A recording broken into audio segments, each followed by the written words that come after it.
I'm Bonnie, and today we're going to talk about pruning perennials. And the first thing we'll talk about is tools. We have hand pruners. We have two different sizes. I have small hands, so I use a small pair. But for a man or someone with larger hands, there are larger ones available. This is for tiny jobs where you're just doing disbudding or just taking tiny little clips off the top of the plant. Loppers for bigger jobs, thicker stems, and of course hedge trimmers for shearing. And as well as having tools, it's always good to have a good sharpener so that you can keep your tools sharp. Makes the job easier and keeps the plants healthier. All right, let's go for a walk around the yard and do some pruning. So there are many different reasons to prune perennials, and the first thing we'd like to do is decide why are we doing this pruning. Sometimes we want to prolong the blooming of a plant. Sometimes we want to delay the blooming, keep the plant from being too vigorous and flopping over. Sometimes we want to encourage new growth. Sometimes we just want to maintain the size and the form of the plant so that it looks its best. So this is a dahlia plant. We are going to deadhead this plant so that it will get new blossoms and it'll be a beautiful plant. This has several dead blossoms. So where we're going to cut is down below the blossom where there's another bud that'll be the next blossom. We're going to cut it as close there as we can. This blossom isn't quite done yet, but just because it's starting to fade and we do have new buds, we're going to clip that off. This is a dead one. Now on this branch, we are going to take out this whole top piece. I've pruned this before, but I went down to the next bud. Let's see, this one looks okay. This one's definitely got to go. This one's starting to go, so we're going to take that one off. And again, back down to the next bud. Take that one off, take that one off. And even though we have fewer blossoms now, we'll have lots of buds coming up. We'll give it a good soaking after we're through pruning, and it'll be a lot better for the plant. So this is a lavender plant, and lavender plants will get very leggy if you don't keep them pruned. This is a plant that has lots of blossoms, and even though it's still got some blooms, it's the best time to prune it because we still want good, healthy foliage when we're through. So we're going to cut this. This is the blossom. I'm going to cut this whole stem back to where the first healthy green growth is. So I'm going to cut that. And another one. We're going to cut it back to the good foliage. Another one. I won't do this whole plant now, but I'll show you that this is a plant that I've already cut back so that when you're through pruning, it's a nice mounded plant, and that will stay good and healthy and have lots of blossoms for next year.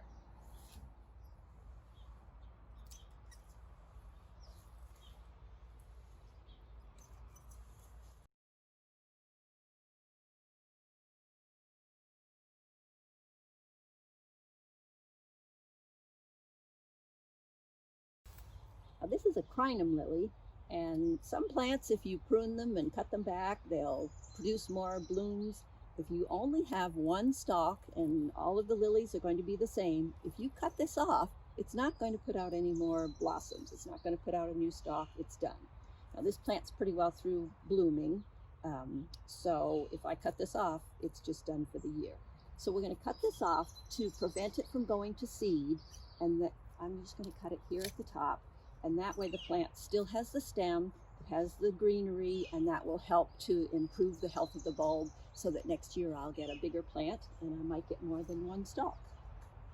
Now this is a canna lily, and it has a new blossom coming out of the top, a new set of blooms there.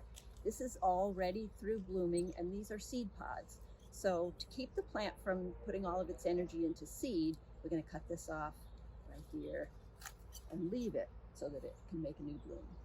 Now this plant has already finished blooming. There are no new buds, so we're just going to cut that down, again, down to where the leaves are. We're going to leave the leaves and the stalk so that the plant can use it to generate new energy. This is a spearmint plant, and one reason that we prune is to prevent things from going to seed. And your mint family and some of the herbs are things that you definitely do not want seeding all over your yard. So we're going to cut this back. It's starting to go, it's blossoming, so it's going to be going to seed pretty soon. So I'm going to cut it back now to the basal foliage. Basal foliage is going to be your short foliage close to the ground, and that's going to give the plant enough greenery to keep going. And so I can still have spearmint tea. So we're going to just cut this all back. All of this, anything with seeds, anything with blossoms, all the way back.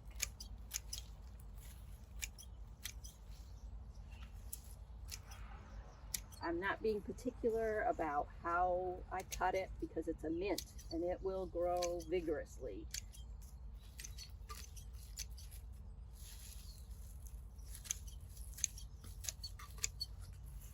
When I'm through, I won't have any blossoms, which is fine. You don't need blossoms for your tea. Just grab a handful there. You could do it piece by piece, but that would take a long time. All right, so this is how it should look when we're through. We're down to the basal foliage. The plant has greenery, and oops, missed one. And I won't have mint seeding in all over the place.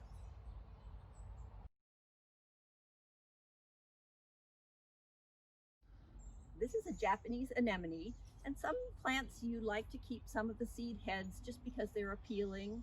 Sometimes you'll keep them for the wildlife if they have seeds that the birds like. So the only problem with this plant is it's in front of my path. So I'm going to leave the parts of the plant that have the seed pods, but I am going to cut this back just to get it out of the way. Again, this is a pretty vigorous plant, so we're not going to be too particular about how we cut it back. But I am going to go all the way to the bottom of this stem. Cut that back.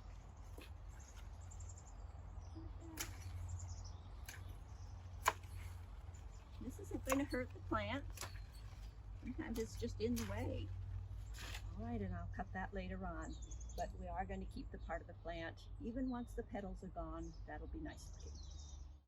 Now this Asiatic lily is through blooming. I've deadheaded it a long time ago, and this part of the stalk is through. It's not green, it's not providing anything to the bulb, so we're just going to cut it off. And mostly just for appearances. This part we'll leave until it looks like that. Now this is a lemon balm. This again is in the mint family. This is a plant you don't want to let go to seed. So instead of cutting this back a lot, I will just pinch it out at the top. I'm only going to take the top 2 leaves, and I have my little snippers because this is more delicate work. So I'm only going to get that top little bit. Take that off. Here's one. We'll just take that off. And that way the plant stays round, it's pleasing, it smells nice, but it does not go to seed.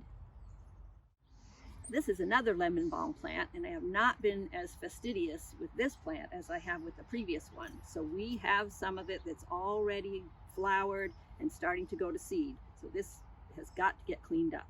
So you can see that this is through. It's not green and fresh. It has seeds. We're going to cut it back to the ground and take that whole seeding piece off.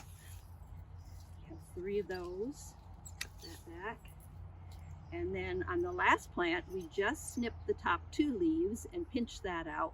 But on this plant, I'm just going to clean it up a little bit so it's round. I'm going to cut back to the next node where there are some leaves. Oh, here's some more seeds. Where are those? More seeds. And there we go. Now it looks a little bit better and it won't be seeding in.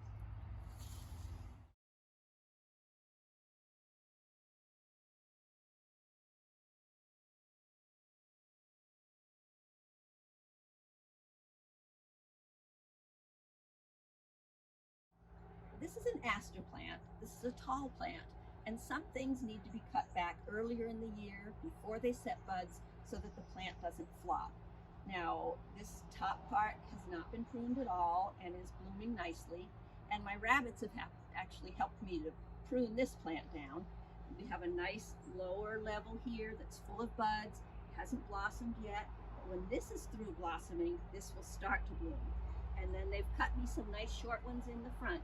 This helps the plant to stay upright because we don't have so much weight at the top of the plant that it flops over. Now sometimes pruning is just about aesthetically pleasing looking plants. It has nothing to do with the health of the plant. It's just that it makes things look better. This fern obviously has some old foliage at the bottom, leftover fronds. I don't prune these earlier in the year because the towhees nest in these ferns. But now that the towhees are done nesting, we're going to cut some of this off. Just going to cut it all the way back. Not the green ones, just the dead ones. You can see that I've pruned this every year once the towhees are gone. And all the way back. Here's some of this out. I'm not going to do it all right now, but just so that you can get the idea. That all dead stuff is off. How much nicer the fern looks, and I'll clean it up a little bit more. Now this Sedum Autumn Joy is a plant that definitely needs to be pruned. Otherwise, the beautiful compact plant that you bought the first year is going to be tall and leggy, and it's going to flop over. So early in the year, maybe late May, early June, when the plant's about knee-high, you're going to cut off part of it to make it have a good form. So you might leave a couple of stems taller, but then you're going to cut up to a third of the plant off. You're going to cut it a little bit shorter in the front and quite a bit shorter in the at the very bottom. That way, as the plant grows and these heavy seed and blossom stem ends here, as they fill up with rainwater, they are going to flop. And this is what happens when you don't prune your Sedum Autumn Joys. These are dianthus pinks, and they grow very close to the ground, and they have lots of blooms. They're very small, so because these are in a pot, in order to keep them deadheaded, I will just come in with my snippers and cut off just the ones that have finished blooming. Cut those back. But if the plant were in the ground without this rim, then I would shear this plant. I'd wait till it was almost through blooming so that most of the blossoms were gone, and then I would come with my hedge clippers and just shear the whole top of the plant off, even the flowers that are blooming, and let it go at that. Give it a good drink of water, a little bit of fertilizer, and then it will rebloom again. Now, many people have box plants that they like to turn into a shrub. This isn't a very perfectly shaped shrub, but I do keep it pruned to keep a good form and to keep it off my house. Now, this plant has some new growth at the top. In the spring and again late in the fall, like it is now, I'm going to cut some of that back. So I have my hedge clippers. I'm just going to cut that new greenery off just to give a little bit better shape to the top of the plant. We always want to make sure that the plant is smaller at the top than at the bottom, so as the rain falls, all the branches at the bottom of the plant don't die back. Your hedge clippers generally will have a little notch, so if you have a branch that's a little bit thicker that you need to cut, you can use that.